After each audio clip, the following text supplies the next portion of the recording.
पण पुढच्या विधानसभेत आम्हाला मतदान करा तर या योजना चालू राहतील असं बोलणं म्हणजे इनडायरेक्टली धमकावणं आहे, जनतेला धमकी देण्याचा प्रकार आहे.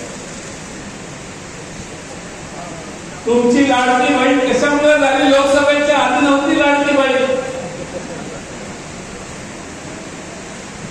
तुमच्या लाडक्या खुर्चीकडे बघून तुम्हाला आता लाडकी बहीण आठवली. त्या लाडक्या बहिणीला किती दिले? 1500 रुपये दिले. दुसऱ्या सगळ्यांना 1000, 2000, 4000, 5000 इतके पैसे द्यायला लागले. आता वेळ कमी आहे म्हणजे ते वाचत नाही. लाडक्या बहिणीला 1500 रुपयासाठी लाईनीत उभा करायचं पाप करतात. अरे भाऊ, मी घरी घेऊन द्यायची असते, कशाला त्यांना आनंद भरायचा. पण लाडक्या बहिणीला माहिती आहे की मतदानापर्यंतच आपण यांचे लाडके आहोत. महाराष्ट्रात लय लोक हुशार आहेत. तुम्ही काय खेळायचं काय? हा काय मध्य प्रदेश आणि छत्तीसगड वाटायचं काय? हा महाराष्ट्र आहे, छत्रपतींचा महाराष्ट्र आहे. कोणाचं का प्रेम वाढायला लागलंय हे समजणारा महाराष्ट्र आहे. आणि म्हणून आम्ही आपला जाहीरनामा काढणार आहे, त्यावेळी मी त्याच्यावर अवश्य बोलेल. पण लाडका बहीण, लाडका भाऊ काय काय काय करतात.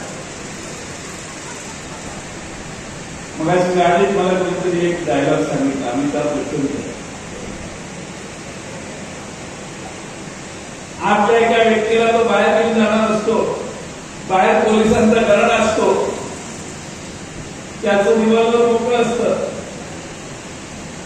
तो त्या नदीला सांगतो बाहेर जायचं. ती म्हणजे एवढे पोलीस बाहेर कसे जातील? हे अमिताभ बच्चन तिला सांगतो,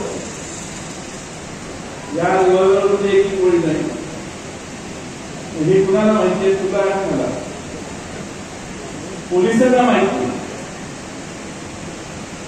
तिच्या तोंडावर पट्टी बांधून तो तिला बाहेर घेऊन जातो.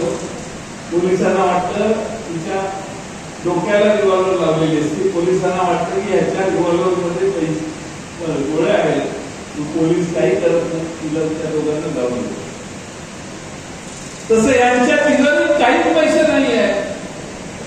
ते तिघं एकत्रित बसतात आणि सांगतात, लोकांना माहित नाही तिघांनी किती पैसे आहेत. त्यामुळे